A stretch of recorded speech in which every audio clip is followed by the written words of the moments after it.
Vamos ler então, irmãos, livro de Esdras, capítulo 9, vou ler a partir do verso 3. Mas ainda antes de ler, eu queria fazer uma breve introdução aqui, na verdade, para dizer que o momento que a gente está vivendo no país é um momento, sem dúvida nenhuma, histórico. Alguém diria assim, bom, a história nunca para de ser escrita, não é? A gente está vivendo e coisas estão acontecendo nas nações, no mundo, e a história está sendo escrita. Mas tem certos momentos na história que marcam transições, que marcam mudanças mais radicais. E a gente crê que a gente está vivendo um momento assim na história do nosso país. A gente crê que a manifestação que a gente viu na semana passada tinha com certeza ali grupos diferentes representando interesses diferentes, tinha ali ideologias diferentes, mas em sua maioria o que a gente viu e o que define esse momento como histórico é o fato de ele ser o maior movimento ou a maior manifestação popular da história do país, com o maior número de pessoas. Não é só isso, mas o fato de que a grande maioria estava ali para se manifestar de uma forma apartidária contra a corrupção. Estava ali para dizer, basta de tanta iniquidade, de tanta sujeira. A gente tem visto que não é apenas uma questão econômica, uma questão de estar um pouco melhor ou um pouco pior. A gente tem visto que a iniquidade enraizada nas instituições governamentais do nosso país tem feito muitos morrerem de fome, tem feito muitos morrerem na guerra do tráfico, tem feito com que as nossas instituições não funcionem de forma saudável e efetiva, de modo a sanar os males da nossa sociedade, como o pastor Henrique falou na semana passada no pronunciamento.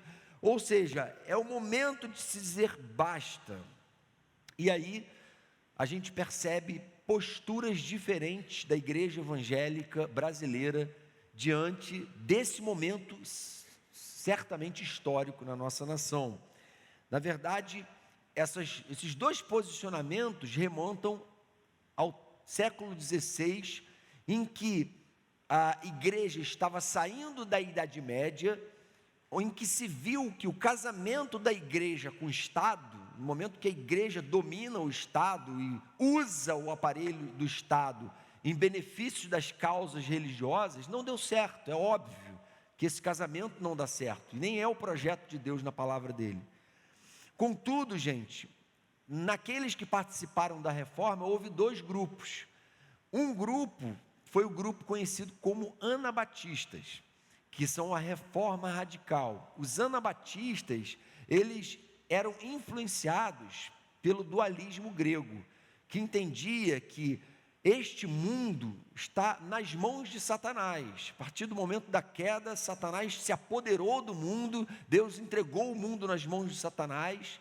Então, o que nós, como igreja, temos que fazer, na visão anabatista, que ainda está presente no coração de muitos, é nos isolar do mundo. É a gente talvez ir para um mosteiro, criar uma comunidade nossa, é a gente ficar ao máximo dentro do reduto evangélico, é a gente não tentar ter um papel atuante na sociedade, é a gente tentar, assim, fazer o mínimo possível nesse mundo, porque esse mundo suja a gente, né? Essa é uma visão que surgiu naquela época para se opor ao casamento da igreja com o Estado, ou seja, vamos nos alienar totalmente da sociedade, vamos nos omitir diante dos males da sociedade, porque a sociedade está entregue a Satanás. Então, os representantes até hoje, por exemplo, desse posicionamento no seu extremo, são os Amish, os Quakers, essas comunidades que você vê ainda presentes nos Estados Unidos, de pessoas ali extremamente radicais que se isolam da vida em sociedade, da sociedade ocidental contemporânea. Então, nessa perspectiva, o reino de Deus se restringe aos céus e a gente tem que ficar aqui sofrendo só até o momento de a gente morrer e ir logo para o reino de Deus. Claro que a gente não é desse posicionamento, a gente é do posicionamento reformado. Os reformadores, eles entendiam que, na verdade, aquele mandato que Deus deu ao homem lá em Gênesis, dizendo, olha, dominem sobre toda a criação, ponham ordem no mundo que eu criei. esse mandato não foi revogado em momento nenhum na história, nem Jesus revogou esse mandato, não é? Eu e você temos um papel importante na sociedade, precisamos desempenhar esse papel. Se você tem um emprego secular, esse emprego não é profano, ele é santo. Se você exerce um ofício, ele deve ser exercido não só para resolver o problema material do salário, para conseguir alimentar a minha família, não, ele é um meio de glorificar a Deus, de honrar a Deus, de servir a Deus. Paulo fala em Colossenses, que tudo que a gente fizer, seja em palavra, seja em ação, deve ser feito para a glória de Deus, dando por meio dele, graças a Deus Pai, ou seja, a Cristo Senhor é que vocês estão servindo, não a homem algum, enfim. E Paulo vai mais além, ele diz o seguinte, em 1 Coríntios 10, 31, quer vocês comam, quer bebam, ou quer façam qualquer outra coisa, que tudo seja feito para a glória do Pai. Então a nossa vida de entrega ao Pai, ela não se restringe ao que a gente faz na igreja, a adoração, a célula, ler a Bíblia, pronto, aqui a igreja santa de Deus. Agora, o meu trabalho não, o meu trabalho é um peso, é um fardo, não tem nada a ver com missão, meu trabalho tem a ver com simplesmente ir lá e ter meu ganha-pão. Então essa é uma visão que a gente entende como equivocada, né? Então na visão reformada, ser sal da terra e luz do mundo é ter uma vida atuante na sociedade, no sentido de estar aqui para se posicionar contra a iniquidade, de assim como fizeram todos os profetas na Bíblia, denunciar a iniquidade, nos deixar indignar pela iniquidade, e nunca tratá-la como coisa normal, como coisa comum. Então, a gente precisa parar e pensar a respeito disso. A Confissão de Fé de Westminster, que é a base doutrinária da nossa igreja, da igreja reformada, lá no capítulo 23, essa sistematização da doutrina bíblica e a visão reformada da Bíblia, eles dizem assim: aos cristãos é lícito aceitar e exercer o ofício de magistrado, de juiz, sendo para eles chamado e em sua administração como devem especialmente manter a piedade, a justiça e a paz segundo as leis salutares de cada estado. Eles, sob a dispensação do Novo Testamento, e para conseguir esse fim, os juízes, podem licitamente, ou os cristãos, licitamente fazer guerra, havendo ocasiões justas e necessárias. Então, a confissão de fé não está incitando a guerra ao luta armada, está dizendo que há situações, em que o mal menor é a guerra, em que a iniquidade, em que a injustiça, em que a subjugação da dignidade humana está acontecendo de tal maneira que a igreja e o cristão não podem se tornar passivos e acatar isso, como aconteceu, por exemplo, com muitos cristãos na época do nazismo, ou na época da ditadura militar, que assistiram passivos àquilo, não se posicionaram como cristãos firmes contra a iniquidade que esses movimentos representaram, é claro.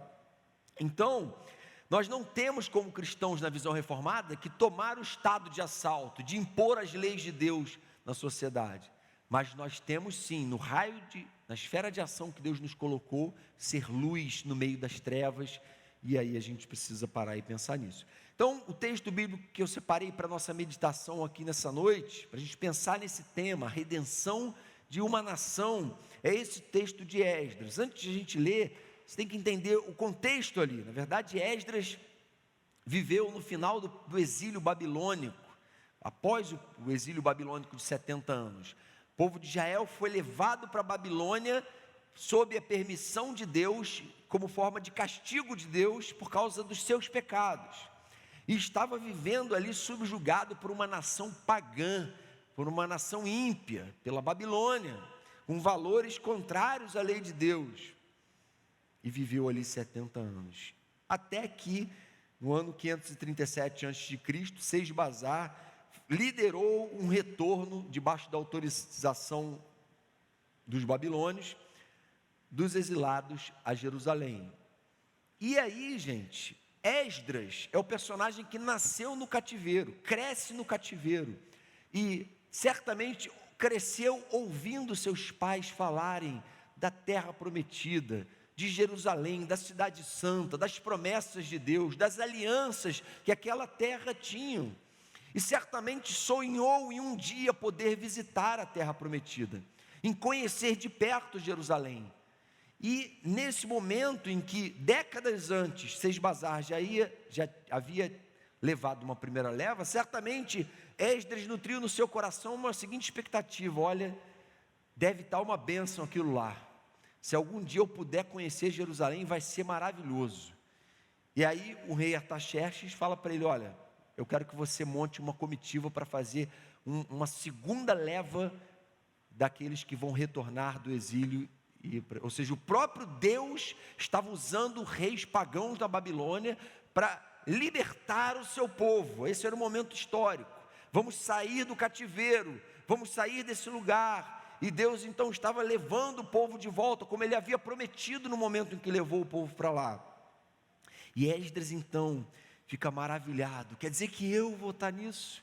Eu vou liderar um grupo, eu vou chegar lá, e eu vou encontrar a minha nação, o meu povo, todo mundo bem, tudo restaurado, tudo maravilhoso. E o que acontece quando ele chega lá? Logo alguém vem e diz para ele: Esdras, lamento te informar, mas aquele pessoal que voltou décadas atrás, está todo mundo vivendo em pecado. Sabe aqueles pecados que fez o juízo de Deus se abater sobre nós, e a gente hoje está aqui morrendo na praia, e a gente foi morrer lá na praia na Babilônia há 70 anos, então, esses mesmos pecados está todo mundo cometendo hoje, se casando com mulheres estrangeiras, adotando deuses estrangeiros, traindo a Deus, se rebelando contra Deus. E Esdras tem uma forte decepção, é impactado por aquela notícia negativamente. E aí, irmãos, o texto que a gente vai ler, a partir do verso 3, então, relata a reação de Esdras a essa notícia terrível. Verso 3 do capítulo 9: quando ouvi isso, rasguei a minha túnica e meu manto, arranquei os cabelos da cabeça e da barba, e me assentei estarrecido. Então todos os que tremiam diante das palavras do Deus de Israel reuniram-se ao meu redor por causa da infidelidade dos exilados. E eu fiquei sentado ali, estarrecido, até o sacrifício da tarde. Então, na hora do sacrifício da tarde, eu saí do meu abatimento, com a túnica e o manto rasgados, e caí de joelhos com as mãos estendidas para o Senhor, meu Deus, e orei. Agora, irmãos, presta atenção na oração que Esdras faz: meu Deus, estou por demais envergonhado e humilhado para levantar o rosto diante de Ti, meu Deus, porque os nossos pecados cobrem a nossa cabeça e a nossa culpa sobe até os céus. Desde os dias dos nossos antepassados até agora, a nossa culpa tem sido grande. Por causa dos nossos pecados, nós e os nossos reis e os nossos sacerdotes temos sido entregues à espada e ao cativeiro, ao despojo e à humilhação nas mãos de reis estrangeiros, como acontece hoje. Mas agora, por um breve momento, o Senhor, o nosso Deus, foi misericordioso, deixando-nos em remanescente e dando-nos um lugar seguro em seu santuário. E dessa maneira o nosso Deus ilumina os nossos olhos e nos dá um pequeno alívio na nossa servidão, em nossa escravidão. Somos escravos, mas o nosso Deus não nos abandonou na escravidão. Ele tem sido bondoso para conosco diante dos reis da Pérsia. Ele nos deu vida nova para reconstruir o templo do nosso Deus e levantar suas ruínas. E nos deu um muro de proteção em Judá e em Jerusalém. E agora, nosso Deus, o que podemos dizer depois disso? Pois nós abandonamos os mandamentos que nos deste por meio dos teus servos, os profetas, quando disseste: a terra que vocês estão conquistando está contaminada pelas práticas repugnantes dos seus povos. Com essas práticas, eles encheram de iniquidade toda a terra. Por isso, não deem as suas filhas em casamento aos filhos deles, nem aceitem as filhas deles para os filhos de vocês. Nunca procurem o bem-estar e a prosperidade desses povos, para que vocês sejam fortes e desfrutem os bons produtos da terra, e a deixem para os seus filhos como herança eterna. depois de tudo que nos aconteceu, por causa de nossas más obras e por causa de nossa grande culpa, apesar de nos teres punido menos do que os nossos pecados mereciam, ó Deus, e ainda nos teres dado um remanescente como este, como podemos voltar a quebrar os teus mandamentos e a realizar casamentos mistos com esses povos de práticas repugnantes? Como não ficarias irado conosco, não nos destruirias e não nos deixarias sem remanescente ou sobrevivente algum? Ó Deus, ó Senhor, Deus de Israel, Tu és justo e até hoje nos deixaste sobreviver como remanescente. Aqui estamos diante de Ti com a nossa culpa, embora saibamos que por causa dela, nenhum de nós pode permanecer na Tua presença. Quanto à nação, se mantinha arruinada, incapaz de perceber a gravidade do momento profético que ela vivia, cega para a iniquidade generalizada, para a impureza, para a mistura que eles fizeram, para o pecado em que eles haviam caído de novo. Esdras se levanta e é impactado por aquela notícia. As outras pessoas, ninguém fala que mais alguém além de Esdras ficou impactado por aquilo. Não se fala que havia um mal-estar ali por causa do pecado. Havia, na verdade, uma acomodação, uma condição de iniquidade. Havia uma passividade, havia uma indiferença, uma apatia generalizada em relação ao pecado, que era evidente a todos. Mas tinham alguns que vieram dar o recado para ele: olha, Esdras, coisa não está legal não, o país não anda bem, coisa não é como talvez você tenha pensado. Agora, havia um país arruinado pela iniquidade. Como levantá-lo? Essa era a questão diante de Esdras. Essa é a questão diante da igreja evangélica brasileira hoje. Como restaurar um país destruído? Como redimir uma nação? Por onde começar? Primeira coisa que o exemplo de Esdras nos mostra é que a nação é redimida quando a igreja redescobre a sua vocação profética. Veja bem, vocação profética da igreja não é prever o futuro. Tem gente que acha que ser profeta é prever futuro, mas não é. A função do profeta era enxergar as coisas como Deus enxerga, com base na palavra e na revelação de Deus, expor a vontade de Deus para o povo de Deus. Isso que o profeta fazia, confrontar o povo de Deus com a palavra de Deus e com a verdade de Deus. E Esdras demonstra muito claramente que tinha essa percepção, que percebia essa vocação. E a pergunta é: será que eu e você percebemos? Porque se a gente percebemos, vejam a reação que Esdras tem no verso 3, a gente vai ter essa reação também. Quando ouvi isso, rasguei a minha túnica e o meu manto, arranquei os cabelos da cabeça e da barba, me assentei estarrecido por horas. Quando ouvi isso, eu não falei: tá mal, puxa, que pena, hein, chato, hein, mas é assim mesmo, o país é assim mesmo, lá em casa é assim mesmo, eu sou assim mesmo, as coisas são assim mesmo. Não é essa a atitude do profeta, diante da iniquidade, diante da injustiça, diante do erro, diante do pecado, diante da impureza. A atitude que Deus espera que eu e você tenhamos como gente vocacionada para ser sal da terra, luz do mundo, voz profética, numa terra de iniquidade, de trevas, de impureza, é uma atitude de consternação, de nojo, de asco diante da iniquidade, de indignação. A Bíblia não fala que a gente não pode se irar. Tiago diz assim: olha, irem-se, mas não pequem, não é? Irai-vos e não pequeis, versão antiga. Ou seja, a ira é parte da condição humana, a indignação, isso aí é inevitável, só não pode levar a gente a pecar.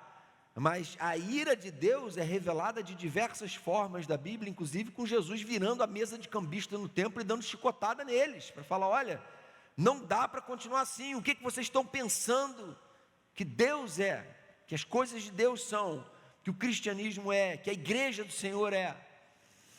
é preciso se ter consciência da gravidade do pecado, seja ele um pecado pessoal, particular, seja o pecado da nação, que a gente enfrenta hoje, que a gente testemunha hoje para a nossa infelicidade, coisas que sempre estiveram aí, mas que agora, pela ação da misericórdia de Deus, Ele tem permitido vir à tona. Eu creio que a ação da misericórdia dEle, preparando um futuro diferente para essa nação, um futuro diferente para mim, para você, e para a condição que o nosso povo vive. Então, nada é mais destrutivo para a igreja do que a aceitação do pecado instituído como coisa comum. Nada pode destruir de uma forma mais rápida, súbita, avassaladora e irreconstruível até uma igreja do que o convívio com o pecado. Nada mais tóxico para a igreja que sua apatia diante da iniquidade. Se a igreja, se o sal não tiver mais sabor, o que Jesus diz? Para nada mais presta, senão para, lançado fora, ser pisado pelos homens. Para isso que serve, serve para nada. Figueira não deu fruto, consumida na hora, pelo juízo de Deus. A figueira está aqui para dar fruto, o sal está aqui para salgar, a gente está aqui para ser relevante. A parábola dos talentos, olha, não enterra o talento, porque Deus vai pedir contas do que você tem feito com a vida que Ele te deu nesse mundo. Então, irmãos, a gente precisa resgatar essa consciência e parar de tentar viver uma vida de boas, não é? Como virou uma gíria aí nas redes sociais, né? Os deboístas são os caras que querem viver de boa. Não, estou de boa com tudo, né? É uma coisa meio, um recrudescimento do movimento hippie aí, não é? Não, está tudo bem, vamos viver em paz e amor e tal. Quando, na verdade, o próprio Jesus diz, olha, bem-aventurados os que choram. Por que feliz é quem chora? Porque você tem que ser muito insensível e muito equivocado a respeito do Evangelho de Jesus para viver neste mundo iníquo, em trevas, sem chorar. A gente, novo nascido nesse mundo que tem o Espírito Santo, naturalmente, necessariamente, a gente vai se entristecer e se indignar. Jesus diz, bem-aventurados os que choram, porque serão consolados. Haverá um dia em que o Senhor promete, vai consolar aqueles que buscam viver uma vida pura neste mundo iníquo. E a igreja está aqui, não para ficar rindo para tudo e para todos. Se você está rindo para tudo e para todos o tempo todo, tem alguma coisa muito errada. Que mundo você está vivendo? A gente, muitas vezes, tem que dar lugar ao choro. O choro faz a gente recobrar a consciência de que o mal está tomando conta. E da dependência que a gente tem de Deus. E o próprio Senhor diz, vocês vão ser consolados. Salomão diz, olha, tem tempo de chorar e tempo de rir, tempo de prantear e tempo de dançar. Nem sempre é tempo de rir e de dançar, tem tempo de chorar, de prantear, tem tempo de a gente enfrentar o problema. Pecado particular, tanto quanto a iniquidade generalizada, devem ser tratados por nós com asco, com repulsa, com tristeza. E isso é ser profeta no mundo, isso é ser luz do mundo, isso é resgatar a consciência. Foi isso que Esdras fez. E a história de Israel, irmãos queridos, a partir dali mudou. Porque um homem se levantou e arrancou os cabelos da cabeça e da barba e falou, eu não me conformo. Ele não pegou em armas e saiu matando ninguém, ele simplesmente expressou consternação, e isso deu início à restauração de toda uma nação. Segunda coisa que a gente pode fazer para redimir a nossa nação, segundo esse texto que a gente leu, a nação é redimida quando a igreja clama e confessa. Essa indignação e ira santa, e consternação santas que Esdras sentiu, levou ele a quê? Levou ele a começar a confessar os pecados do povo. Peraí, mas ele tinha cometido esse pecado? Não, ele tinha acabado de chegar ali, ele, homem de Deus, preparado na palavra de Deus. Mas ele começa dizendo assim, olha só, na hora do sacrifício eu caí de joelhos com as mãos estendidas para o Senhor. E orei, meu Deus, estou por demais envergonhado e humilhado para levantar o rosto diante de Ti, meu Deus, porque os nossos pecados cobrem a nossa cabeça e a nossa culpa sobe até os céus. Nossa, como assim, Esdras? Você não estava aqui, rapaz, você não participou de nada disso. Você pode lavar as suas mãos, mas ele não entendia assim. Ele não entendia que se a vida particular, privada dele estava tudo certo, estava tudo certo. Não, a vida pública era tão importante quanto a particular e ela simplesmente estava dentro do contexto do todo. E ele então se colocou em intercessão pelo povo, assumindo sobre si a responsabilidade e dizendo: Senhor, nós pecamos, tem misericórdia de nós. E a gente precisa redescobrir esse ímpeto de oração. Por quê? Esse senso de urgência de oração. Porque a oração, na verdade, é uma expressão de carência, não é? Eu não tenho, se eu tivesse eu não pediria nada, mas eu peço porque eu não tenho. Eu não tenho a sabedoria para lidar com esse momento histórico do país. Eu preciso pedir a Deus. Eu não tenho as ferramentas para isso. Eu sozinho não posso coisa nenhuma. Mas em oração, pelo poder de Deus, pela ação da graça soberana e intervenção da misericórdia de Deus, sim, eu posso transformar o rumo da história. E Deus pode começar em mim e no meu clamor. Esdras acreditava nisso. E Deus de fato fez assim com ele. De modo que, em segundo lugar, se a gente quer restaurar a nossa nação, a gente precisa se assentar estarrecido e começar a orar e a clamar. Ele faz isso diante de todo o povo, e o povo começa a chegar, e todo mundo fica vendo aquela cena, e todo mundo é impactado por aquilo, e aquilo serve de exemplo para todo mundo. Olha ali, tem alguém que está enxergando a coisa, não só de uma forma diferente, mas da forma como Deus enxerga, e isso é evidente. Quem é essa pessoa que está enxergando não só de uma forma diferente, mas da forma como Deus enxerga? Sou eu, é você, é a gente, é o cristão no mundo que está inconformado. Oração, resumidamente, é deixar Deus assumir o trono. A oração é uma declaração da nossa insuficiência, da nossa incapacidade de administrar a tragédia instituída no nosso país. Por isso, achei muito legal, na época eu estava em Itaperuna ainda, em 2013, eu li um artigo do pastor Henrique, num blog, se não me engano dele, falando a respeito dos movimentos pelos 20 centavos, você vai sair para fazer manifestações pacíficas, tudo bem, mas ora antes. Se você for lá na força do homem, no braço do homem, você vai quebrar a cara. Você pode se misturar com ideologias equivocadas, com motivações erradas, mas quando você se manifesta em prol da justiça e da verdade, pacificamente em oração, buscando ali a glória de Deus, aí sim, essa manifestação pode ser de algum modo válida e não nula. Então, os grandes avivalistas da história que experimentaram a transformação do poder de Deus nas sociedades, porque os avivamentos eles não afetavam a igreja internamente, eles afetavam toda uma sociedade, né? Transformavam tudo. Aconteceram por homens e mulheres que essencialmente eram homens e mulheres de oração, homens e mulheres que discerniam que o problema que estava sobre a nação deles, sobre a igreja na nação deles, não era meramente um problema político, mas era um problema espiritual, e problemas espirituais se resolvem espiritualmente diante do altar de Deus, não se resolvem de outra forma, ou são outros métodos são ineficientes ou insuficientes. O Hernandes Dias Lopes, em um de seus livros, fez uma citação que diz o seguinte a respeito da oração: oração não é um ópio, que anestesia a gente, não é mais um tônico. Oração não é um calmante para o sono, mas o despertamento para uma nova ação.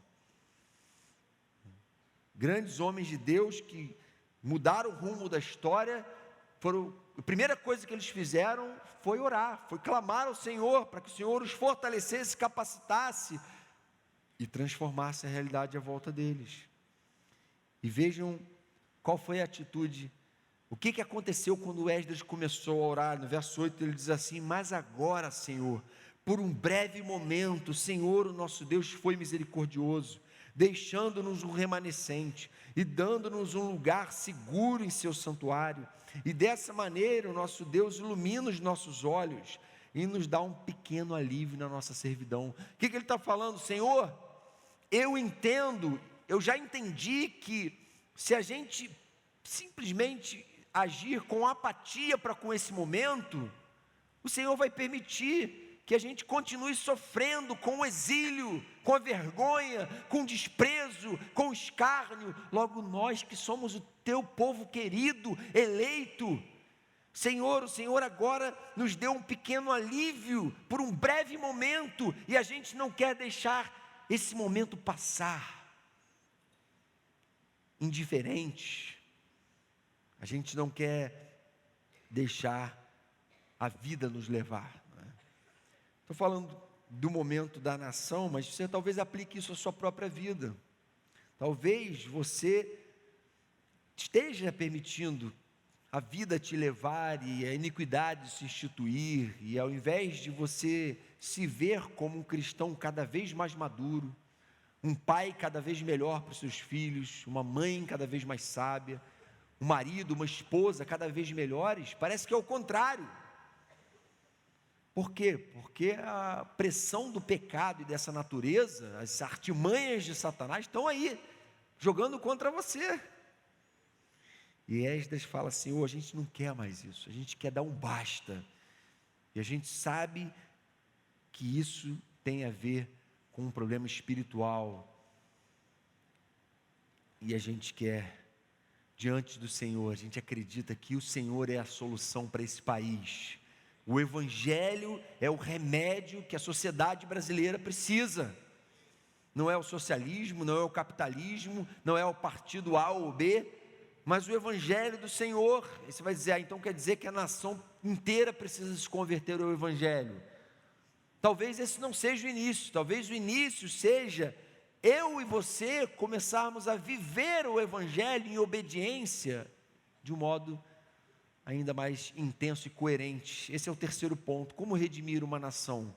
Começa como? Nação é redimida quando a igreja reage à palavra com obediência. Sabe o que aconteceu, gente? Depois da oração de Esdras, o povo falou: Esdras, estamos juntos. Vamos embora, Esdras, a gente está junto com você. O que a gente precisa fazer para mudar o curso da nossa história? Para sair dessa inércia maligna, diabólica? É obedecer ao Senhor? Então a gente vai obedecer ao Senhor, custe o que custar. Começa onde, gente? Na atitude individual de cada um. No verso 14, Esdras diz assim na oração dele: como podemos voltar a quebrar os teus mandamentos e a realizar casamentos mistos como esses povos de práticas repugnantes? Como não ficarias irado conosco, Senhor? Não nos destruirias e não nos deixarias sem remanescente sobrevivente algum? Senhor, tem misericórdia de nós, porque se a coisa continuar nesse caminho, a gente está arruinado. E eu não me conformo com isso.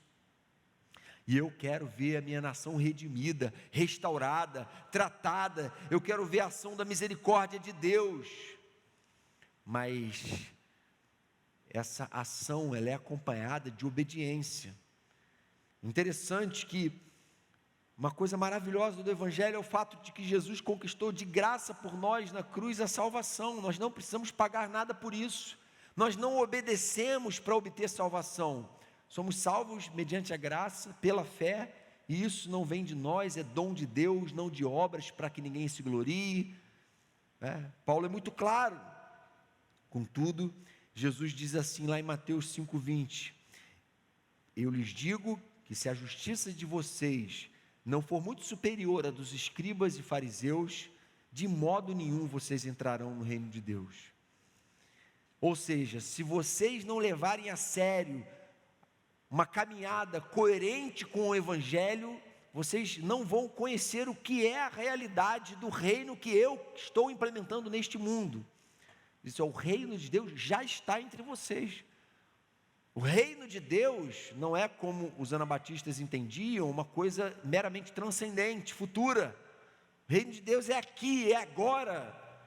E a gente vai exalar o cheiro do reino quando a gente viver uma vida de obediência, de sinceridade na nossa relação com Deus e dizer: Senhor, o que precisa para redimir a nação? É eu individualmente fazer a minha parte, sendo coerente na minha ética com o trabalho, sendo um funcionário diligente, um patrão justo, sendo um marido carinhoso, atencioso, uma esposa, né, honrada, respeitada, que sabe honrar o marido, que educa bem os filhos, uma família. Como é que é isso? Sendo um aluno que não cola, né, um aluno que se empenha por ser o melhor para a glória de Deus, um funcionário que está empenhado nisso. Sim, a miúde, ou seja, caso a caso, um a um, a gente vai transformando toda uma nação. Infelizmente, o que a gente vê na igreja evangélica brasileira, não é? Você vai analisar a situação da bancada evangélica da Câmara dos Deputados, é uma coisa que esse povo não me representa, porque embora tenha ali posicionamentos que são comuns a todo cristão, tem outros posicionamentos que nos envergonham. Atitudes de líderes enfim, incoerentes, extremamente incoerentes. E cristãos, muitas vezes, vão falar aqui da nossa realidade, que estão à nossa volta. Você fala: não é possível. Como pode alguém que nasceu de novo e viver de modo incoerente? Então, gente, seja o Brasil que você quer, seja o cristão ou a igreja que você quer ver, seja você, porque parece que esse ainda é o grande problema. Essa ideia de que a minha vida privada não afeta em nada o todo, é uma ideia muito equivocada. O seu exemplo, a sua vida privada, a sua coerência, a sua vida de obediência, a sua justiça, a sua coerência, a sua retidão, sempre vão respingar positivamente ou negativamente. Aquele princípio que Deus estabelece lá em Deuteronômio 28, se atentamente ouvir a Deus e a sua voz obedecer, bendito serás na terra, bendito serás no campo, bendito serás na cidade, ao entrar, ao sair. Essa bênção de Deus tem uma condicional: se atentamente ouvir a sua voz e os seus mandamentos obedecer. O problema é que a gente quer a bênção sem obedecer. A gente quer ver o país transformado, mas a gente não quer encarnar os valores do reino de Deus. A gente quer continuar fazendo as regras do nosso namoro, da nossa gestão com o nosso dinheiro. A gente quer fazer o que a gente quer com o nosso dinheiro. A gente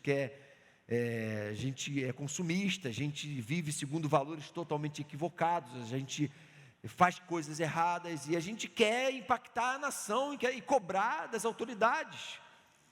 Uma nação desmoralizada pelo pecado, e a gente, ao invés de poder dizer aqui: não, mas a igreja tem sido um grande luzeiro no Brasil, você olha para a igreja evangélica, é o retrato da coerência. Não pode dizer isso, lamentavelmente. E como é que muda isso, gente? Não é simplesmente atacando quem está errado, não é a gente, eu e você, a miúde, cada um de nós, no nosso contexto particular, buscando ser luz, transformar a sociedade, ser um excelente colega de trabalho, um excelente patrão, um excelente aluno, um servo de Deus, a serviço de Deus onde a gente estiver. Essas promessas de Deuteronômio não são revogadas pelo Evangelho.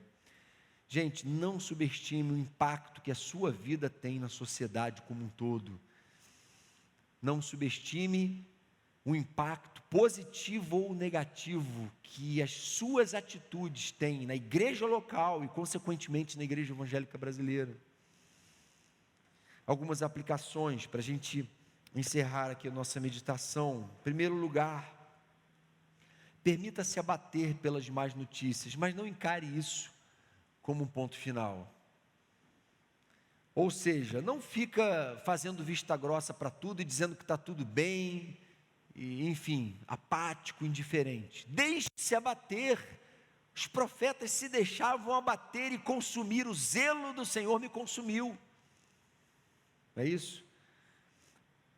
Ou seja, deixe-se abater.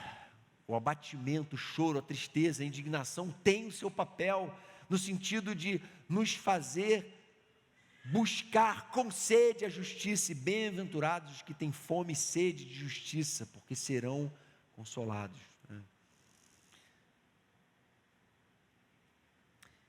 Não encare isso como um ponto final, não encare essa consternação como um ponto final, esse abatimento. Não foi assim que aconteceu com Esdras. Aquilo fez ele se levantar e buscar a Deus em confissão e oração e derramamento da sua alma ali publicamente diante de todos. E houve uma consternação generalizada a partir daquilo ali. Segundo lugar, ore mais do que nunca pelo momento histórico em que vive o nosso país. Ao mesmo tempo que você se posiciona em redes sociais, em e-mails, nas conversas e nas rodas, esteja em oração, para mostrar que você ama esse país, você ama o lugar onde Deus te colocou. Como Jeremias diz, quando o povo vai para a Babilônia, ele fala assim: olha, orem pela paz da cidade para onde eu levei vocês exilados, porque se nela houver paz, vocês também terão paz. E a gente tem sim o dever de clamar diante de Deus, e o Senhor é quem promete ouvir a gente e derramar sobre nós a sua paz. Eu, quinta-feira, não pude vir aqui na convocação para oração e para clamor pelo país, e houve um grupo razoavelmente expressivo de irmãos, mas sem dúvida nenhuma, muito aquém do que a gente poderia ter. Eu não pude vir porque estava fazendo um batismo, mas eu soube que o grupo poderia ter sido mais expressivo ainda, se a gente, como um todo, tivesse consciente da necessidade de a gente se unir nesse momento para clamar pelo nosso país, invocar a Deus e clamar pela misericórdia dele sobre a nossa nação. E a gente vai continuar fazendo isso aqui, toda reunião de oração, sempre clamando pelo momento histórico do nosso país, para que o Senhor intervenha, porque a gente crê que Ele pode e quer intervir, amém? Uma terceira e última aplicação: faça um Brasil melhor, vivendo uma vida de incansável obediência à palavra de Deus. Quer transformar o Brasil? Transforme-se a si mesmo. Seja as mudanças que você deseja para o Brasil, seja as mudanças que você deseja para a igreja, seja coerente, o Senhor vai te honrar e te abençoar. Senhor querido, queremos te louvar pela Tua palavra e te pedir que o Senhor nos capacite a aplicar esses ensinamentos, Senhor. E admiramos tremendamente a vida de Esdras e não queremos apenas ter isso em nosso conhecimento da história da revelação do Senhor no seu povo. Queremos encarnar isso hoje, queremos ser os Esdras da nossa geração, queremos ser aqueles que têm consciência da sua vocação profética, daqueles que estão indignados com a iniquidade, com a inescrupulosidade dos governantes que têm assaltado o país e têm colocado a situação da população, a população em situação de calamidade, de indignidade humana, de tratamentos deficientes, seja na saúde, na educação, na segurança. Tem misericórdia do nosso país e começa um avivamento e uma transformação no nosso coração, dentro de nós, que a gente seja luz onde estiver, que a gente seja bênção dentro da nossa casa, que a gente seja marido melhor, pai melhor, funcionário melhor, patrão melhor, que a gente cumpra esse mandato do Senhor para nós, para a honra, glória e louvor do Teu nome que te pedimos, Jesus. Amém, Senhor.